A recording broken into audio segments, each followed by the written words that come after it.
Hey guys, welcome to An Actors Playhouse. Forgive me if I'm always laughing at the beginning. The person behind the camera is just nuts, so forgive me. Okay, so we're back again with another episode, and today I want to talk about fictional characters, based on true story characters, and biopics. This is something that's often overlooked by actors everywhere in the world. And it is very important that we know it. When you receive a script, when you get a script and you're asked to play a particular role, you need to know what kind of role it is, because there's a difference between fictional characters that were just created by the writer or by the person who has the story, characters that don't exist, meaning that as an actor, you will have to create the life of that character because the writer gives you the script and the story and your dialogue. So it is your responsibility as an actor to create a background for that character. We've talked about this before, where you know the social status, the age, does the person have an accent, is he or she educated, you know, where are they from, what are their beliefs, you know, do they have any particular mannerisms or body movement or language, do they speak normally or with a lisp and all of that. If you remember, we've done that in a previous episode. So with fictional characters, you can work on the character based on the information you have on the script and create something out of a person you don't even know.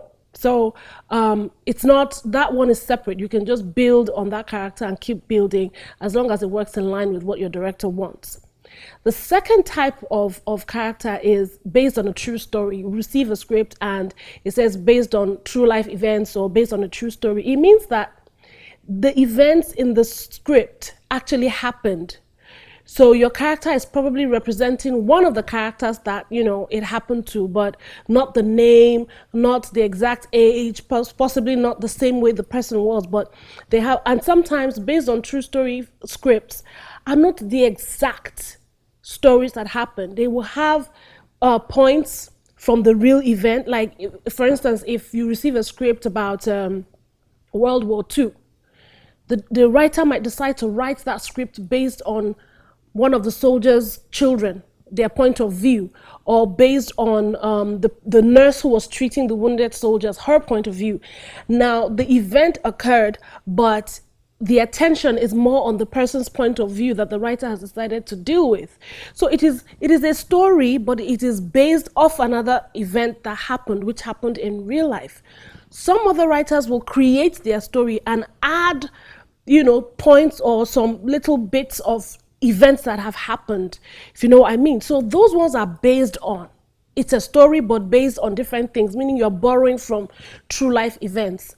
You have to know the difference between building a fictional character and building a character that's based off of true events, meaning you need to find out about those events. You need to read about those events and know those people that were involved in those events, so you understand what happened, the era it happened, why it happened, how those people were thinking, their beliefs, their thought process, how educated they were at that time, what the expectations about their lives were at that time. You need to know.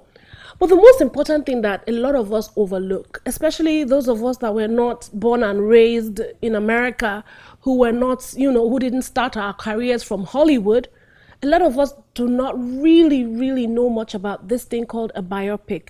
A biopic just generally means a biographical motion picture, biographical picture, biopic. That's just the simple meaning of a biopic. Now that is different because as an actor, if you receive a script, then you are asked to play the character of someone who is a real person. You are the person in the movie. It's not based on a true story. You are the story. You are telling the story of a person that once lived or is still living. A good example is Will Smith when he played the role of Muhammad Ali.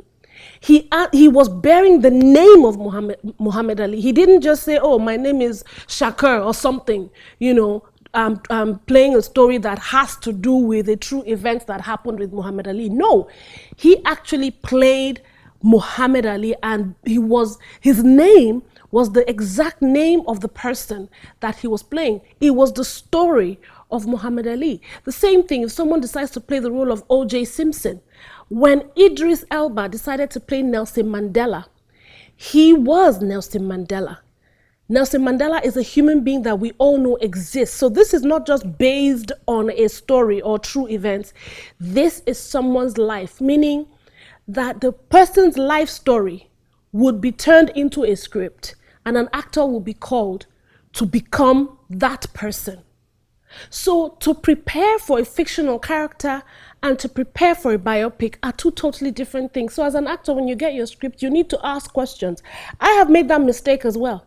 I received a script. I was given just 2-3 weeks to come to location and start filming. I did not even realize that the story was someone's life. I didn't realize that it was a biopic and that the name that was my character's name is actually the real person's name, and that was a huge mistake. You have to know as an actor if you're doing a biopic, because the way you plan for that is different. If you're playing someone in a biopic, you need to know the person.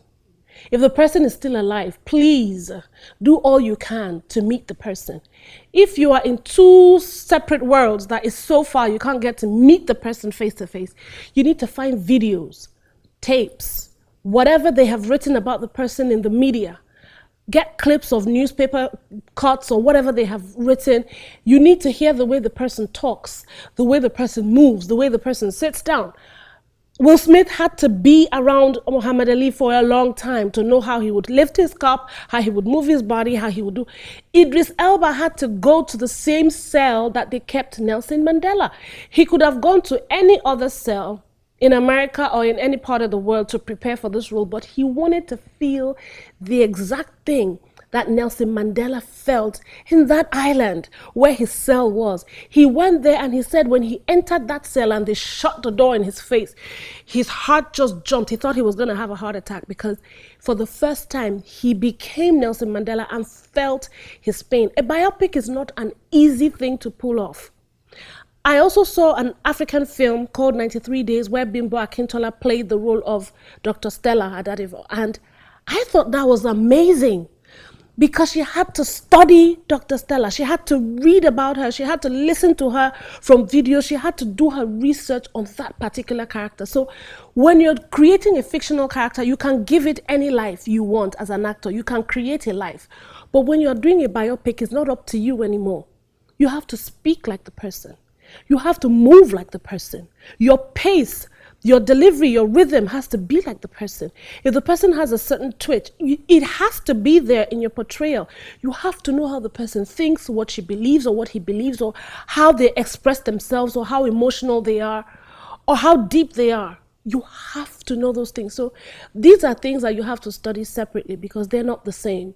Gone are the days where you receive a script as an actor and you just say, oh, these are my lines, I have my lines. Oh, at this point I'm supposed to cry. At this point I'm supposed to be happy. At this point, okay, this is my blocking, let's go. No. There's always a difference. When they see a professional actor, they know the difference. So I would advise that you always ask questions. Ask, is this character fictional? Or is this based on true events? Is it a biopic? Am I supposed to be someone that people know? What is this character about? Get as much information as you can. Do as much research as you can, because in every other profession, people do their research, like it or not. When people want to, when lawyers want to go to court, they have their research. They have to call on cases that have been done before. Doctors have to do their research to find out exactly where to attack the problem from or where to treat it from. Engineers have to do the same thing. Architects have to do their research to know, is this place sandfield? Is it waterlogged? Can I build here? Can I? Every profession has to do with study, research, more work, and all of that. So as an actor, you need to do as much as you can so that you can build the right character for the right role. All right, I'll see you again soon. Thank you.